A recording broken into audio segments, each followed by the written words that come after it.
जय हिंद दोस्तों, मैं आप सभी के बीच लेकर आ गया हूँ टेंस। तो आज हम आप लोगों को पढ़ाने वाले हैं पांचवा टेंस, यानी उसको अंग्रेजी में बोलते हैं पास्ट इंडेफिनिट टेंस, यानी कि सिंपल पास्ट बोलिए या फिर बोलिएगा पास्ट इंडेफिनिट टेंस। ठीक है, यानी पांचवा टेंस आपके बीच लेकर आ गया हूँ। तो इसका पहचान क्या है दोस्तों? तो सबसे पहले हम लोग वाक्य की क्रिया के अंत में क्या देखेंगे?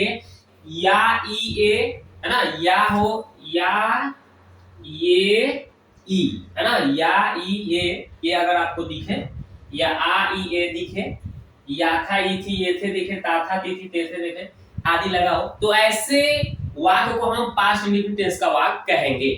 और उसको बनाएंगे कैसे भाई? तो रूल कहता है कि सब्जेक्ट के बाद वर्ब का दूसरा रूप लगाकर ऑब्जेक्ट लिख देना है। ठीक है, चलिए पैटर्न से समझते हैं अच्छी तरह से। ठीक है, इसका रूल हमने शॉर्टकट में बताया है आपको अच्छी तरह से। तो देखिए पैटर्न क्या कहता है कि अफर्मेटिव अगर होगा तो सब्जेक्ट के बाद V2 प्लस ऑब्जेक्ट, अगर नेगेटिव होगा तो सब्जेक्ट के बाद डिड लगाकर, नॉट लगाकर, तब V1 प्लस ऑब्जेक्ट, यानी डिड जहां लग गया V1 का यूज करना है, समझ गए ना। और इंट्रोगेटिव होगा तो did plus subject plus V1 plus object plus question mark. अगर इंट्रोगेटिव नेगेटिव होगा, मतलब क्या और नहीं वाला लगा हो वाक्य, तो उसको डिड पहले, फिर सब्जेक्ट, फिर नॉट, फिर V1, फिर ऑब्जेक्ट, फिर क्वेश्चन मार्क। और WHQ लगा हो तो WHQ को पहले लिखना है, फिर डिड, फिर सब्जेक्ट, फिर नॉट अगर लगा हो तो लिखना है, नहीं तो नहीं लिखना है, फिर V1, फिर ऑब्जेक्ट, फिर क्वेश्चन मार्क। अब चलते हैं एग्जांपल से समझते हैं। ये तो हो गया इसका कैसे हमें क्या करना है, ये सारे आपको रूल पैटर्न ये सारे चीज हम आपको बता दिए, पहचान बता दिए। तो चलिए ये सीखते हैं हम लोग कि अब हम लोग बनाएंगे कैसे, इसको ट्रांसलेट कैसे करेंगे, how to translate Hindi to English, यानी हिंदी से इंग्लिश में कैसे हम लोग ट्रांसलेट इजी तरीके से कर सकते हैं, ये सीखेंगे। तो देखिए जैसे कोई बोलता है कि मैं पटना गया, मैं पटना गया, तो देखिए ये क्या है, ये आपका पांचवा टेंस हो गया है, यानी कि ये हो गया पास्ट इंडेफिनिट टेंस। कैसे बनाएंगे?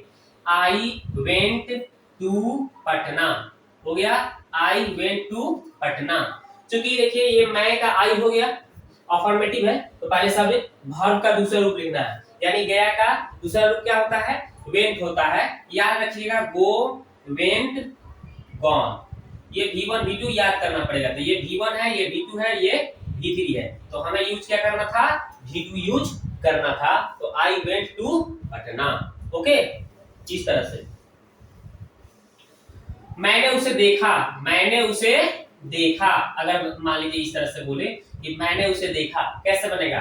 आई और देखना का दूसरा रूप क्या हो जाएगा दोस्तों? स, और उसे का ही का क्या हो जाएगा? हिम। आई स हिम, मैंने उसे देखा। तो इस तरह से अफर्मेटिव का हम लोग ट्रांसलेट कर सकते हैं।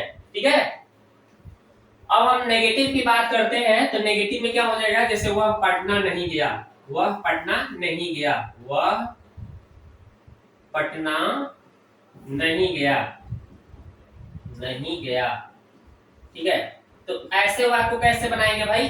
तो वह का हो गया ही, ओके, और यहाँ पे देखिए नहीं लग गया, यानी कि नेगेटिव सेंटेंस हो गया, तो इसमें डीड लगेगा, फिर नॉट, फिर V1, फिर ऑब्जेक्ट सब्जेक्ट के बाद। ठीक है, तो इसमें डीड का यूज करना है सब्जेक्ट के बाद, फिर उसके बाद नहीं के लिए नॉट लगाना है, फिर देखिए जाना, जाना का क्या होता है? वर्ब वन ही लिखना है, गो लिखना है, क्योंकि देखिए यहाँ पे V1 का यूज करना है, यहाँ पे वेंट लिखिएगा तो गलत हो जाएगा।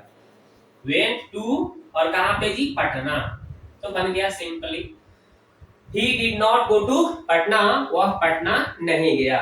ठीक है, और भी नेगेटिव हो जाएगा, जैसे मैंने उसे नहीं देखा, मैंने उसे नहीं देखा, कैसे बनेगा? मैंने उसे नहीं देखा, तो क्या हो जाएगा? आई, उसके बाद क्या लिखना है आपको? डीड लिखना है, और नहीं के लिए आपको क्या लिखना है? नॉट, और देखना का क्या हो जाएगा? देखना का सी होता है ना पहला रूप, तो V1 लिखना है इसमें, देख रहे हैं ना, V1 लगाना है, तो सी हो गया, और उसे का ही का हिम हो गया। तो क्या हो गया? आई डिड नॉट सी हिम, मैंने उसे नहीं देखा। ठीक है,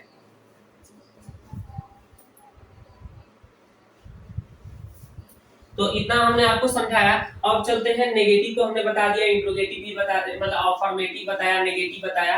अब चलते हैं थोड़ा इंट्रोगेटिव की ओर चलते हैं कि इंट्रोगेटिव क्या मतलब क्या होता है। तो इंट्रोगेटिव का मतलब आई के मतलब इंट्रोगेटिव सेंटेंस, इंट्रोगेटिव मतलब जो क्या से शुरू होगा। ठीक है, चलिए एक एग्जांपल देते हैं।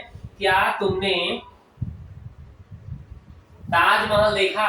ताजमहल, ताजमहल देखा, मतलब कोई आपका दोस्त हो, कोई भी हो सकता है, उसे पूछा गया कि क्या तुमने ताजमहल देखा। मान लीजिए आगरा गए थे आप, तो वहां का ताजमहल देखे हैं कि नहीं भाई, आप पूछ रहा है कोई दोस्त, तो कैसे पूछिएगा अंग्रेजी में भाई, तो उसे बोलिएगा इंग्लिश में कि डीड यू, देख रहे हैं ना, पहले आपको डीड लगाना है, फिर सब्जेक्ट लगाना है, फिर देख रहे हैं क्या है, V1 लिखना है। V1 यानी कि देखना का पहला रूप क्या होता है, सी होता है, देखना का सी, सिंपली सी हो गया। Did you see the Taj Mahal, Taj Mahal, did you see the Taj Mahal, क्या तुमने ताजमहल देखा। क्या तुमने खाना खाया, क्या तुमने उसे पीटा, क्या तुमने उसे पीटा। चलिए हो गया। कैसे बनाएंगे इसको, क्या तुमने उसे पीटा, तो शुरू में क्या है तो क्या लिखना है आपको, डी पहले लिख देना है, और तुमने है तो यू लिख देना है, और पीटना का क्या हो जाएगा, verb one, beat beat beaten होता है तो बीट ही लिखना है, और उसे के ही का क्या हो गया, him. Did you beat him, क्या तुमने उसे पीटा, इस तरह से। तो इस तरह से आपको इंट्रोगेटिव का यूज करना है, ठीक है। अगर आपको बोल दिया जाए कि इंट्रोगेटिव प्लस नेगेटिव, मतलब क्या भी लगा हो और नहीं भी लगा हो, तो वैसे वाक्य को कैसे बोलेंगे, जैसे क्या वह स्कूल नहीं गई, स्कूल नहीं गई, क्या वह स्कूल नहीं गई, कैसे बनाएंगे, तो हो जाएगा did she not go to school. समझ गए कैसे लिखना था, शुरू में डिड लगा दिएगा, वह का सी हो गया, और नेगेटिव का नॉट हो गया, जाना का गो और to school. Did she not go to school, क्या वह स्कूल नहीं गई, यानी कि पहले डिड, फिर सब्जेक्ट, फिर नहीं का नॉट, फिर V1, फिर ऑब्जेक्ट, फिर क्वेश्चन मार्क लगा देना है। ऐसे अगर क्या और नहीं आएगा वाक्य में तो ठीक है। और देखते हैं, क्या सीता घर नहीं गई, घर नहीं गई। चलिए इसको कैसे बनाएंगे, उसी तरह से, तो डिड हो जाएगा पहले, और सीता है तो सीता लिख देना है, और नहीं के लिए नॉट लगाना है, फिर जाना का गो हो गया, और कहाँ पे भाई, घर पे, तो टू हाउस लिख देना है, कि सिंपल, ठीक है। तो इस तरह से आपको बना देना है। Did Sita not go to house, क्या सीता घर नहीं गई, इस तरह से। तो आशा करता हूँ कि ये भी आप समझ गए होंगे, यानी इंट्रोगेटिव नेगेटिव कैसे बोलना है आपको समझ में आ गया होगा, ठीक है। अगर फिर भी नहीं समझ में आया तो चलिए एक और एग्जांपल देकर आपको समझाता हूँ, ठीक है, कि कोशिश करना है कि आपको समझ में आ जाना चाहिए। मैं कोशिश करता हूँ कि आपको मैं समझा दूं, ठीक है। जैसे क्या राम चाय नहीं पिया, क्या राम चाय नहीं पिया, कैसे बनाना है, तो हो जाएगा डिड पहले लिखना है, डिड राम नॉट, और चाय पीना क्या होता है, टेक टी, क्या राम चाय नहीं पिया, did Ram not take tea, क्या राम चाय नहीं पिया। ओके, इस तरह से। अब चलते थोड़ा WHQ की बात करते हैं। कब कौन, WHQ का मतलब आपको हमने कितना बार बता चुका है कि W के मतलब होता है व्हाट, वेयर, व्हाई, अब S के मतलब हाउ, है ना। तो मतलब W और S से जो क्वेश्चन बनाए जाते हैं, W और S से जो क्वेश्चन वर्ड रहते हैं, उसको बोला जाता है WHQ बोला जाता है, ठीक है। तो चलिए अब इसका यूज सीखते हैं। जैसे वह कहाँ गई, वह कहाँ गई, ठीक है। इसको कैसे बनाएंगे, वह कहाँ गई, तो पहले कहाँ के अंग्रेजी लिखना है, वेयर, क्योंकि बताया गया है कि बाबू पहले आप WHQ लिख दीजिए, फिर उसके बाद डिड लगाइएगा, ठीक है। तो हम डिड लगा दिए, फिर क्या बोला गया है कि सब्जेक्ट लिखिएगा, तो वह का क्या हो जाएगा, सी हो जाएगा, क्योंकि यहाँ पे स्पेलिंग को दर्शा रहा है, और फिर नहीं होगा तो नॉट लगाना है, तो इसमें नहीं है तो छोड़ दीजिए, नॉट मत लगाइए। फिर V1 लिखना है, यानी जाना का क्या हो गया, गो, फिर ऑब्जेक्ट, तो ऑब्जेक्ट तो है नहीं, छोड़ दीजिए, यानी where did she go, where did she go, वह कहाँ गई, ठीक है। तुमने उसे क्यों पीटा, तुमने उसे क्यों पीटा, तुमने उसे क्यों पीटा, तो क्यों का अंग्रेजी पहले लिख देना है वाई, फिर डिड हो जाएगा, फिर सब्जेक्ट यू, फिर नहीं तो इसमें नहीं है तो नॉट तो नहीं लगेगा, फिर कितना के का होता है बीट, और दूसरे के ही का क्या हो गया हिम, यानी कि डिड क्या हो गया, why did you beat him, क्या तुमने उसे क्यों पीटा। ठीक है, इस तरह से आपको बनानी है। और भी देखते हैं एग्जांपल, ठीक है, और देखते हैं, चलिए दोस्तों और देखते हैं, आपको और बताते हैं जिसमें नहीं भी लग गया हो वैसे सेंटेंस को कैसे बनाएंगे।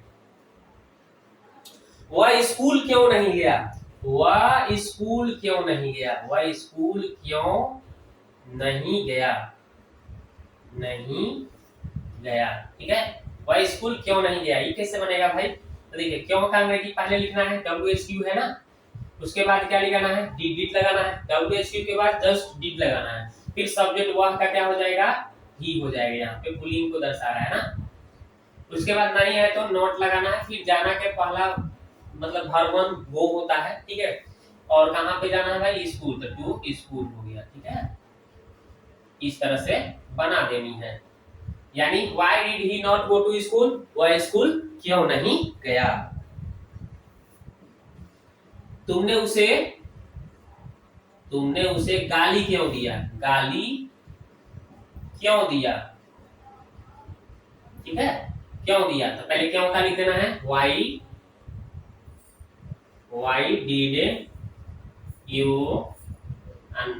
why did you, और गाली देना क्या होगा abuse हो जाएगा, और उसे के ही का him, why did you abuse him, तुमने उसे गाली क्यों दिया। इस तरह से आपको बनानी होगी। ठीक है, अच्छी तरह से इस तरह से आपको सोच कर लिखना है, बनाना है, अच्छी तरह से सीखना है। ठीक है, चलिए और एग्जांपल देते हैं। राम वहां क्यों नहीं गया, राम वहां क्यों नहीं गया। ठीक है, तो चलिए क्यों का अंग्रेजी पहले लिख देना है, ये कहना जरूरी नहीं कि क्यों ही हो, क्या कब कहाँ कैसे कुछ भी लगा हो वाक्य के बीच में, तो उसका अंग्रेजी WHUC को बोलते हैं, उसको पहले लिख देना है, फिर उसके बाद डिड लगाना है, फिर सब्जेक्ट लिखना है राम, और नहीं है तो नोट लगा देनी है, और जाना का गो लिख देना है भाई, और वहां का अंग्रेजी हो जाएगा देयर। ठीक है, तो वहां का अंग्रेजी हो गया देयर। अब इसके बाद में क्वेश्चन मार्क लगा देना है, क्यों का अंग्रेजी व्हाई होता है, why did Ram not go there, Ram वहां क्यों नहीं गया। इस तरह से, तो इस तरह से इसको हमें सेंटेंस बनाना है, प्रैक्टिस करनी है। ठीक है, तो इस तरह से आपको प्रैक्टिस करनी है। ठीक है, इस प्रैक्टिस, तो देखिए आदमी अंग्रेजी में बोला गया है, कोई गलत नहीं बोला गया है कि practice makes a man perfect, यानी अभ्यास से आदमी पूर्ण बन जाता है, इसलिए you will have to practice, आपको प्रैक्टिस करना पड़ेगा। ठीक है, आपको प्रैक्टिस करना पड़ेगा, और मेरा वीडियो आपको देखना पड़ेगा, you will have to watch my video, आपको मेरा वीडियो देखना पड़ेगा, समझ रहे ना। तो इस पर आपको थोड़ी सी मेहनत करनी पड़ेगी, इंग्लिश कोई भारी चीज नहीं है, इंग्लिश भी आप अच्छी तरह से सीख पाएंगे। चलिए थोड़ा सा मैं ऐसे मौखिक की बात बता दूं, थोड़ा सा मौखिक इसका प्रैक्टिस करते हैं। मैं वहां गया, आई वेंट देयर, मैं पटना गया, आई वेंट टू पटना, मैं घर गया, आई वेंट टू हाउस। ठीक है, मैंने खाना खाया, आई ईट फूड, आई एट फूड होगा, चूंकि यहाँ पे V2 लगाना है, आई एट फूड। मैंने ताजमहल देखा, आई सॉ द ताजमहल। मैंने उसे ठगा, आई चीटेड हिम, उसने मुझे तंग किया, ही वेक्स्ड मी, मैंने उसे तंग नहीं किया, I did not vex him, I did not vex him, मैंने उसे नहीं देखा, I did not see him, मैंने एक बाघ मारा, आई किल्ड ए टाइगर, मैंने एक बाघ नहीं मारा, आई did not kill A tiger, I did not kill A tiger. ठीक है, मैंने एक कलम खरीदा, आई बॉट ए पेन, मैंने एक कार खरीदा, आई बॉट ए कार, मैंने कार नहीं खरीदा, आई did not buy A car. क्या तुमने एक कार खरीदा, did you by A car, क्या तुमने एक मोबाइल खरीदा, did you by a mobile. ठीक है, इस तरह से आपको बोलना है, क्या तुमने मोबाइल नहीं खरीदा, did you not buy a mobile. ठीक है, क्या तुमने उसे नहीं देखा, did you not see him, क्या तुमने मेरी वीडियो नहीं देखी, did you not see my video. तुमने वहां क्यों गया, तुम वहां क्यों गए, तुम वहां क्यों गए, व्हाई डिड यू, तुम वहां क्यों गए, why did you go there, why did you go there, तुमने उसे क्यों पीटा, why did you beat him, तुमने उसे क्यों नहीं पीटा, why did you not beat him, तुमने मुझे कहां देखा, तुमने मुझे कहां देखा, वेयर डिड यू, तुमने मुझे कहां देखा, तो where did you see me, where did you see me, तुमने मुझे, आपने मेरे लिए क्या किया, आपने मेरे लिए क्या किया, why did you do for me, why did you do for me, आपने मेरे लिए क्या किया। इस तरह से आप इसका बहुत ही अच्छा से यूज सीख सकते हैं। इसको खाली बहुत बेहतरीन तरीका से क्या कर लीजिए, इसका पहचान याद कर लीजिए, सूत्र याद कर लीजिए, फिर बोलिए ना, बोलिए आराम से बोलिए, कोई टेंशन नहीं है। अब मिलते हैं नेक्स्ट वीडियो में। वीडियो कैसा लगा आप कमेंट बॉक्स में जाके कमेंट कीजिए, ठीक है।